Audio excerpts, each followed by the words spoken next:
তোরা এখন কোথায় আছিস? কামাখ্যা মন্দির। জয় মা কামাখ্যা।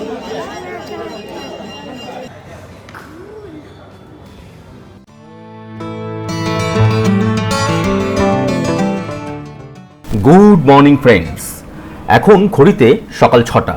আমরা যাচ্ছি মা কামাখ্যার কাছে। সকালবেলা রাস্তা ফাঁকা আর সামনেই দেখা যাচ্ছে মা কামাখ্যার গেট। জয় মা কামাখ্যা। যে হয়তো জায়গাটা পুরোপুরি নতুন, কোথায় পার্কিং, কতক্ষণ লাইনে দাঁড়াতে হবে কিছুই জানি না, তাই একটি গাড়িকে বলে দিয়েছিলাম সকালবেলায়। সে কিন্তু ঠিক 6টার আগেই আমাদের কাছে রিপোর্ট করেছে। মা কামাখ্যা দেবালয়া আসামের গুয়াহাটিতে নীলাচল হিলের ওপর অবস্থিত, আর আমরা সেই পাহাড়েই এখন উঠছি। রাস্তা আপনারা দেখতেই পাচ্ছেন, পরিষ্কার রাস্তা এবং ট্রাফিকও কিন্তু কিছুই নেই বলা চলে।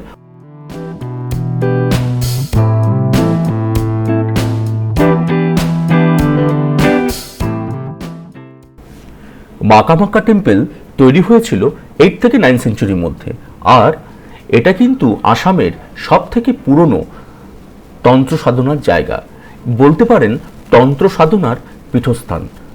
রাস্তার বাঁকগুলো দেখেছেন, চড়াই বেশ ভালো। অম্বুবাচী মেলা কিন্তু এখানকার সব থেকে বড় ফেস্টিভ্যাল।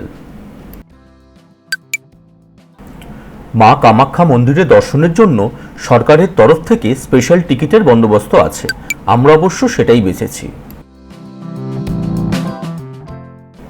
প্রত্যেক দিন মায়ের দর্শনের জন্য হাজার হাজার লোকের ওখানে লাইন পড়ে।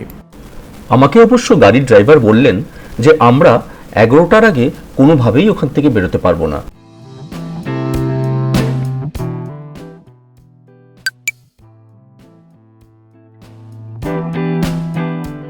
পৌঁছে গেলাম মা কামাখ্যা মন্দিরে।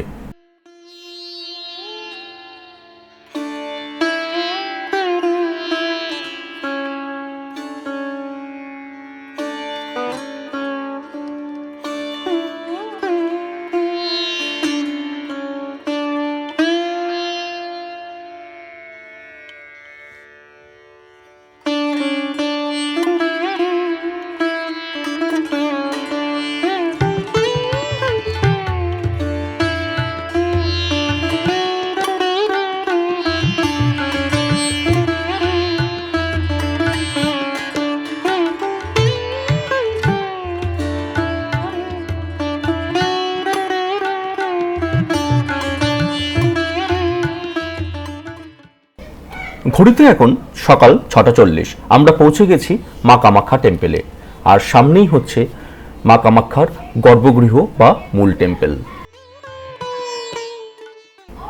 আমরা প্রথমে ডালার দোকান থেকে পূজার সামগ্রী নিয়ে অপেক্ষা করছি। এখানে অফিস আছে, এই অফিসে গিয়ে টিকিট কাটতে হবে। টিকিট কেটে তারপরে আমাদেরকে যেতে হবে।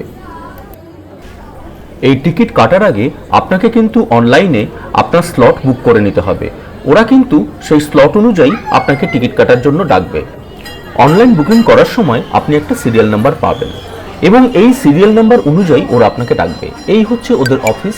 এখানে আপনাকে গিয়ে রেজিস্ট্রেশন করিয়ে নিতে হবে এবং রেজিস্ট্রেশনের সময় আপনাকে আধার কার্ড দেখাতে হবে। ভিআইপি দর্শনের জন্য টিকিট প্রতি 501 টাকা করে দিতে হবে এবং 10 বছরের নিচে কোনো টিকিট লাগবে না।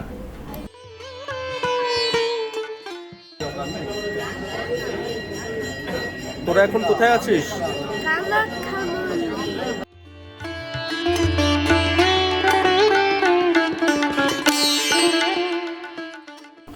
আধার কার্ড দেখানোর পরে এখানকার প্রধান পুরোহিত আমাদের দর্শনের রেজিস্ট্রেশন করলেন ও টিকিট দিলেন।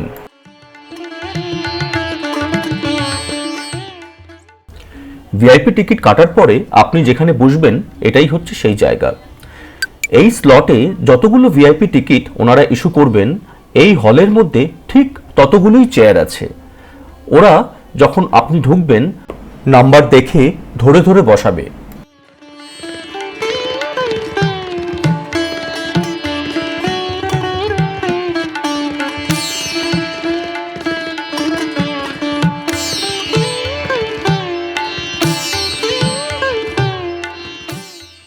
দেখুন কিভাবে সুন্দরভাবে ডিসিপ্লিন ওয়েতে ওনারা দর্শনার্থীদের এই সিটে বসাচ্ছে। ঠিক সময় মতন ওনারা আমাদেরকে ডেকে নিলেন। আমরা এখন ভিআইপি লাইনে। আর বলে রাখি, ওয়েটিং রুম থেকে শুরু করে আপনি যে এই লাইনে দাঁড়িয়ে আছেন পুরোটাই কিন্তু এয়ার কন্ডিশন। আমাদের পুজো দেওয়া হয়ে গেছে। যেটুকু অবধি আপনাদের দেখিয়েছিলাম তারপরে ছবি তোলার আর অনুমতি ছিল না, তাই তুলিনি। মা কামাখ্যার পুজো আমরা অসম্ভব ভালো রকম দিয়েছি, কোনো ধাক্কাধাক্কি হয়নি। এবং এই পুরো প্রসেসে যে আমাদের সব থেকে হেল্প করেছে সে হচ্ছে আমাদের পান্ডা চন্দন শর্মা। বিশাল বিশাল দুটো ষাঁড় দাঁড়িয়ে আছে, একটা শিং আবার একটু বেঁকে গেছে, তবে এদের সামনে এক ফটো তো বানতাই হ্যায়।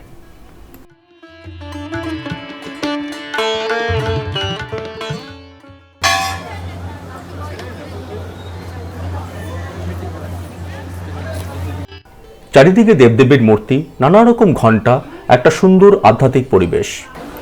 পুজো আমাদের দেওয়া হয়ে গেছে, এবার ফটো সেশনের পালা। মা কামাখ্যা মন্দিরের সামনে আমাদের ফটো।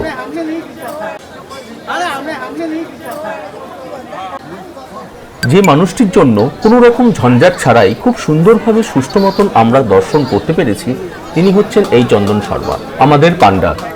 ব্রহ্মপুত্র নদীর পার দিয়ে হোটেলে ফেরা।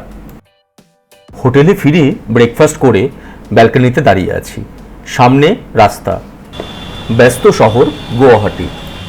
ছেলেরা মোবাইল নিয়ে বসে আছে, দেখি একটু রেস্ট নিয়ে নিই। মা কামাখ্যা দর্শনের এই ভিডিও যদি ভালো লেগে থাকে তাহলে অবশ্যই লাইক, শেয়ার এবং সাবস্ক্রাইব করবেন। ধন্যবাদ।